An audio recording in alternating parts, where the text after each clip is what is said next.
Footnote Press presents Chlorine, a novel by Jade Song. Performed by Catherine Ho and Imani Parks. For those who swim, to stay afloat. Author's note. This is a work of fiction that nevertheless draws from aspects of my own experiences as a competitive swimmer for 12 years. While I am hesitant to say it gets better, because oftentimes, in all honesty, it didn't, and doesn't seem like it will.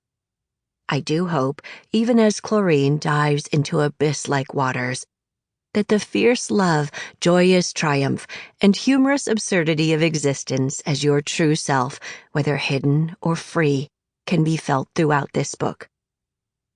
Please note these pages contain discussion and instances of racism, misogyny, self-harm, eating disorders, homophobia, depression, and sexual violence. Thank you for being here. May we all transcend into whichever and whatever states of being we long for. "But they hurt me so," said the little mermaid. "Pride must suffer pain," said the old lady. A quote from Hans Christian Andersen. 1. You are not here of your own free will. You are here because I desired you first.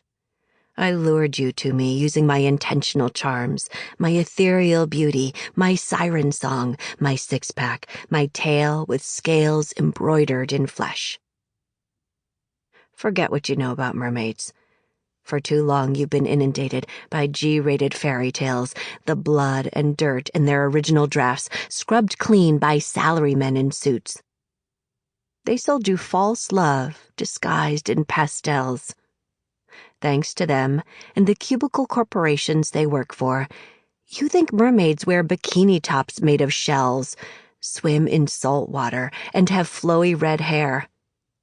You think mermaids desire either to copulate with two-legged male sailors or lure them to their watery deaths. Always or, never and. You think mermaids hate their bodies and their tails, though these are the parts of them that hold their power. You think mermaids have no power. You are wrong. Mermaids wear one-piece swimsuits sculpting severe camel toe. Mermaids have neither hair nor scalp, but latex swim caps squeezing forehead fat out like dollops of leftover toothpaste from near-empty tubes. Mermaids swim in chlorine, thrive in locker rooms, and dive under and over lane ropes. Mermaids sprout thick and luscious body hair until shaved off for aerodynamics.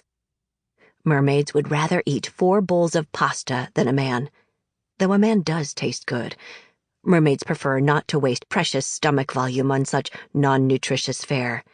For a man is not sustenance, but an occasional dessert. Mermaids are not born. We are made.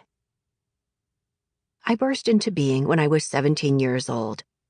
I became a mermaid not as a pearl in a clamshell, but as a girl in a locker room shower stall at the University of Pittsburgh pool during my junior year of high school. I alone saw myself as a rightful mermaid, finally free of my short and pitiful life as a human girl. The others assumed I remained whatever they perceived of me before I ascended, but those were their impressions, their perceptions. As a daughter, my parents refused to recognize my metamorphosis, pretending I was not a mermaid, but their two-legged, high-achieving offspring. As a top competitive swimmer, Jim believed me still his athlete who won meets, races, and points for him and his team. As a best friend, even Kathy presumed me remaining a girl. Her girl. They are all wrong. The media will corrupt you into trusting such nonsensical concepts as overnight success, but in reality, the journey from girl to mermaid is long. Mine took 13 years, beginning when I was 4, though I would not touch chlorine for Sample complete. Ready to continue?